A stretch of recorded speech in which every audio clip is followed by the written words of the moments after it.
Towed down the hallway with his accomplices, they wondered where the richest person in the house might be. The old lady was probably hiding some jewelry, and all they had to do was find it. But suddenly, the creak of a door broke the silence of the night. That's when their run of luck ended. They thought they could keep getting away with their crimes.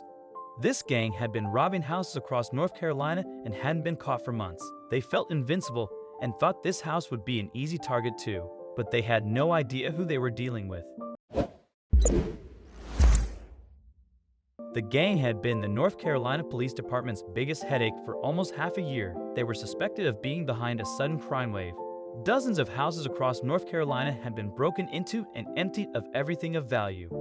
However, the perpetrators of these crimes seemed to be untraceable. No one could have suspected that a 75-year-old grandma was about to do what the entire police department had been incapable of. The criminals took everything they could from the houses they robbed, including TVs, laptops, and jewelry. They'd use different cars, masks, and clothes each time to avoid being caught on camera or leaving any evidence behind. It seemed like no one could stop them. By the time this story happened, they felt above the law. The North Carolina police were even thinking about involving the FBI. The thieves felt untouchable, but they were about to face the worst situation of their lives. The person who ended up stopping them was a 75-year-old named Karen Davis. To her neighbors, she's a friendly and helpful lady.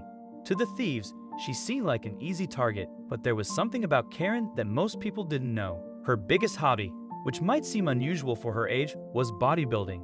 Even though she had always been active and enjoyed exercising, she didn't start taking bodybuilding seriously until she retired.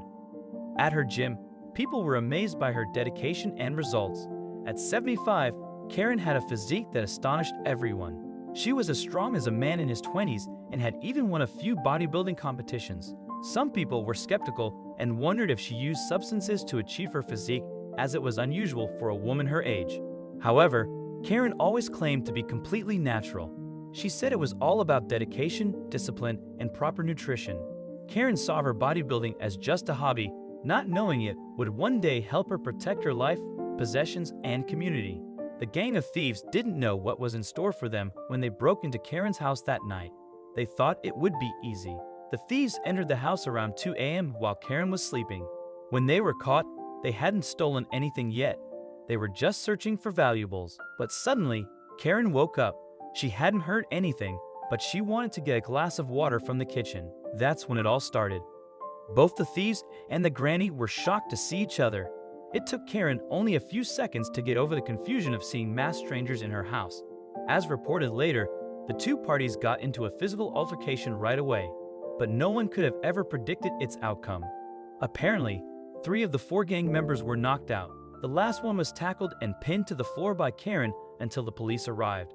When the officers first saw the scene after walking through the door, they were amazed and probably a bit ashamed as well. Who could have thought that a 75-year-old lady was capable of doing what they had been unsuccessfully trying to do for months? However, according to Karen, the officers were really kind and thankful for her actions. They even asked her to take some selfies with them. They also asked if she was alright, and she assured them that she hadn't even gotten a single bruise. Clearly, it was the robbers who got the worst deal from the altercation. Finally, justice was served, and a gang that had been terrorizing North Carolina for months was caught. The 4 of them are currently waiting for trial. As expected, Karen is proud of not only having served the community, but also of her bodybuilding hobby. Her effort and dedication paid off in such a severe situation. But this wasn't the first time a granny has given some would-be thieves a rude awakening. We've all heard stories about the elderly being victimized because they are easy targets. They are favorite targets for phone scams, door-to-door sales, and even simple thefts.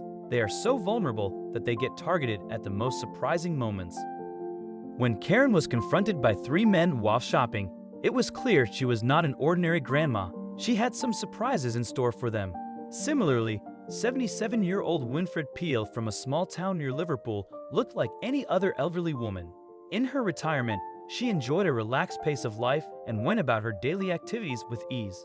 Winfred had always been active growing up. She loved helping her father with his home repairs and was involved in various sports. This active lifestyle stayed with her and, as it turned out, helped save her life.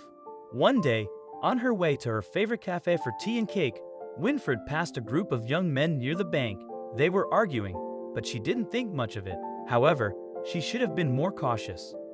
She remembered she needed to buy a gift for her best friend's daughter. After finding the perfect gift in a shop, she realized she had no money. Since it was a small town with few banks, she hurried to the nearest ATM. After several minutes, she finally found an ATM and approached it. As she got closer, she started searching her bag for her bank card but couldn't find it. She stopped in front of the machine to look more closely in her bag. While she was looking, she heard shuffling behind her. She looked up, thinking she was blocking someone who wanted to use the machine, and saw a woman waiting patiently behind her. "Go ahead," Winfred said. "I'll just take a minute." The woman thanked her and stepped up to the machine while Winfred continued searching her bag. Little did she know, danger was fast approaching. Winfred had always been a fairly trusting person. She believed in the good in people and followed the motto, "Give kindness, receive kindness." It was a mindset that had served her well throughout the years. As she looked for her bag, Winfred saw several shadows around her. She didn't think much of it while she searched and finally found her bank card. But this turned out to be a mistake. Winfred put her card in the machine, followed the usual steps, and entered her PIN. Just then, she was knocked to the ground and her vision went blurry. Confused and disoriented, Winfred tried to understand what was happening. She knew she was in danger. Everything happened so quickly, from the shadows and noises to being on the ground. Feeling pain, she got up and faced the man who attacked her. Angry, she jumped on him before he could react. It was the same three men who had caused trouble at the bank earlier. They thought old ladies would be easy targets, but Winfred proved them wrong. She grabbed the nearest man by the head and pushed him against the wall. The second man looked stunned, with no visible fear or anger. The thieves attacked her, but she was strong. Despite their efforts to hold her, Winfred hit one of them in the face. Panicking, his friends pulled him away and ran off. Still pumped with adrenaline, Winfred chased after them, but soon realized the danger she had been in. Shaking, she thought, "What if he had a knife? I might not be here now," and cursed herself for nearly letting them escape. During the chaos, some people nearby saw Winfred's distress and came to help, but she told them to go after the thieves. The trio of teenage criminals, Forrest, 19, Dimitri, 18, and Florence, 18, had been looking for easy targets but underestimated Winfred's determination. The chase was short. The helpers were too late to see where the thieves went, but the police were close behind. Winfred's fierce fight caused a lot of damage. The wall and floor around the ATM were marked from the struggle, with trails leading off around the corner. Winfred had been going to the gym 4 times a week for years. Although her routine had become less intense as she aged, she remained persistent. On the day of the attack, her strength helped her defend herself and ensure the thieves faced justice.